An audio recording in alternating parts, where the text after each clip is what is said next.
everybody. And thanks, Jyoti, for inviting me to chair this very important oration, presidential oration. And you gave me the opportunity to introduce a person of a stature like Dr.Shaukat Sadikot. I think he is the person, and we are really proud for a person from our country who is the first president of International Diabetes Federation. I think he needs good cap. For the formal introduction, he is the president of Diabetes India, which is one of the biggest association coming up in the last few years. And we are all part and parcel of that Diabetes India. Sir, you have to give me little, 1 minute at least.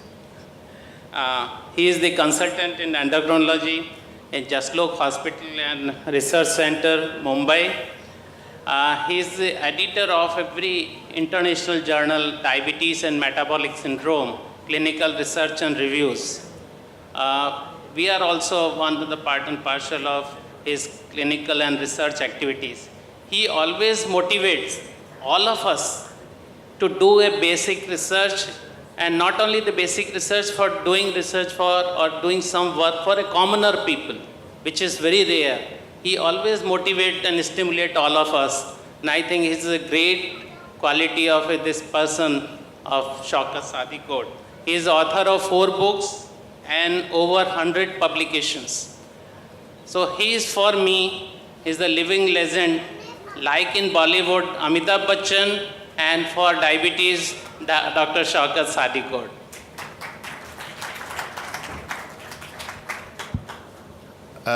Well, thank you, Mr. Chairman. I am going to speak today. I've been asked to speak on the rising problems of diabetes in India, and what am I going to do about it, what are you going to do about it, and what is Diabetes India going to do about it. So first, let me start off. One, I have no slides because I think I'd like to speak to the people.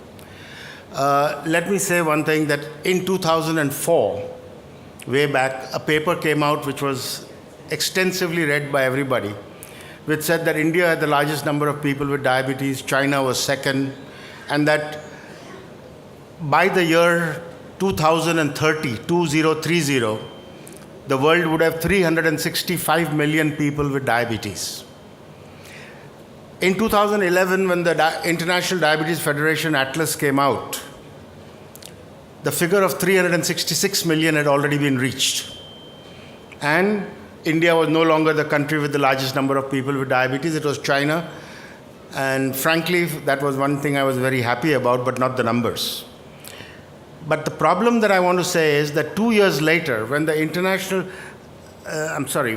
Dubai, when this atlas came out, a lot of numbers were there and a lot of figures were there.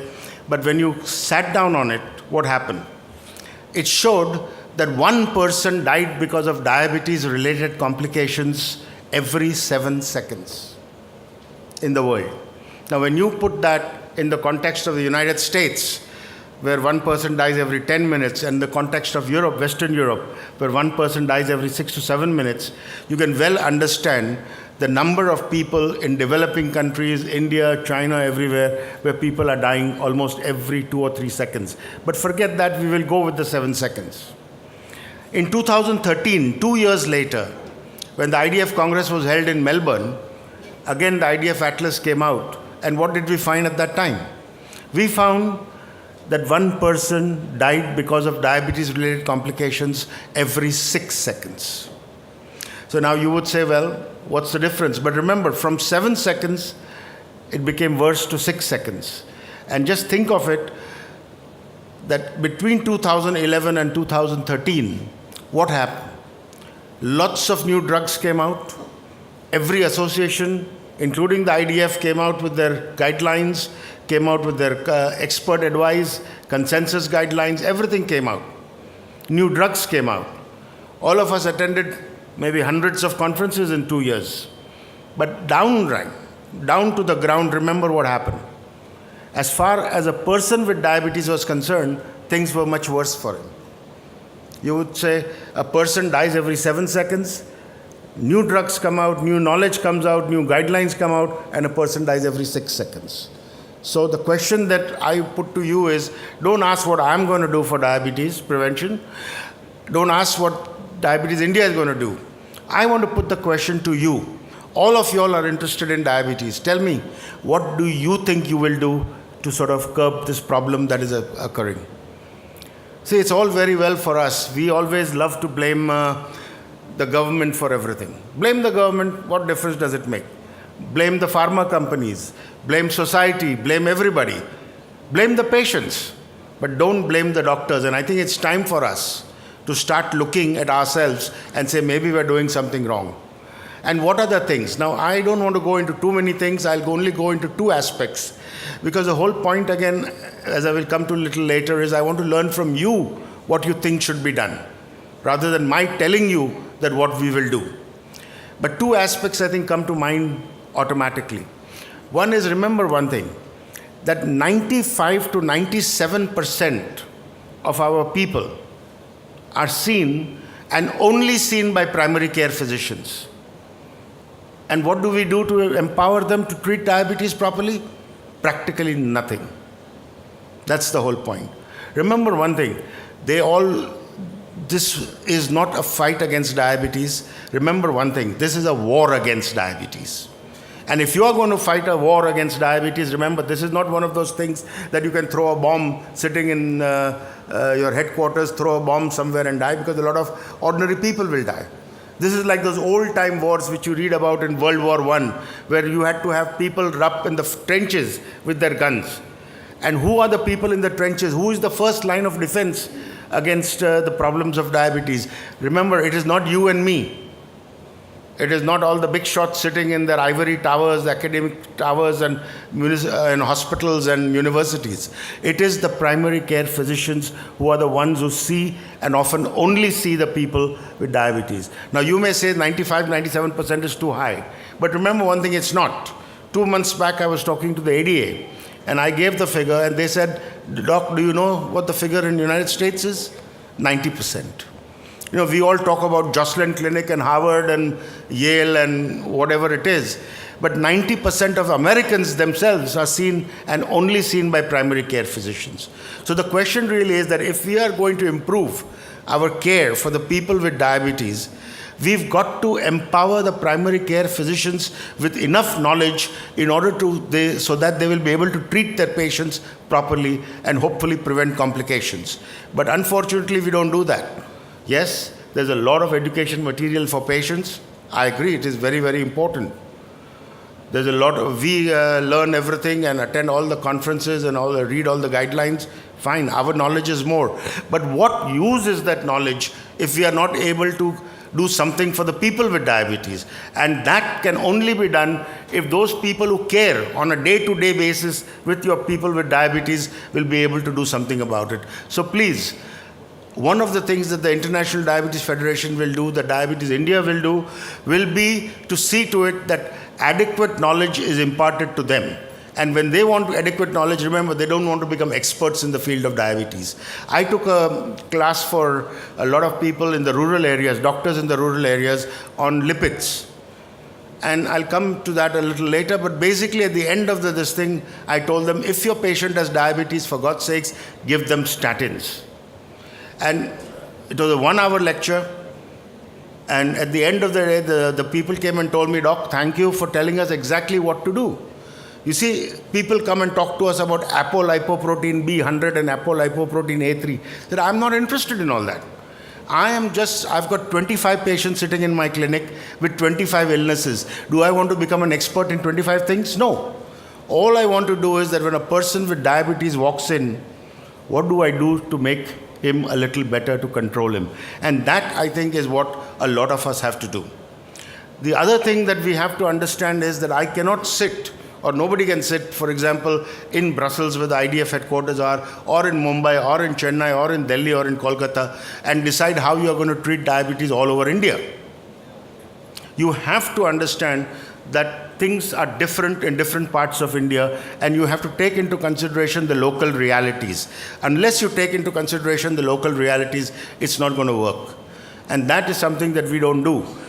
Unfortunately, we don't do, because the whole point really is this, that we have now people all over India, in fact all over the world, who are willing to help and fight diabetes. But unfortunately, we never asked them to work with us. And I think that will change. We are going to ask them to work with us. We are going to tell them what we feel should be done, and let's see what can be done.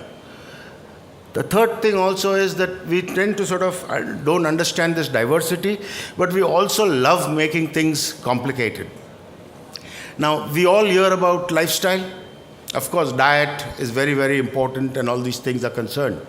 But the point really is, and I'm now talking of 35 years back when I was a postgraduate in medicine, and the doctor there, I won't take his name because he's known to a lot of people here, came up with this diet charts for patients. And what did the diet chart show? Now, a lot of things, but one of the things I can tell you, get up in the morning and you can have a cup of tea with 20 ml of milk. For breakfast, you can have one slice of bread. The slice of bread must weigh 23.5 grams. Can anybody tell me why it said 23.5 grams? Anybody? It still says it, but what? Because when Britannia bread first came out, one slice of bread weighed 23.5 grams.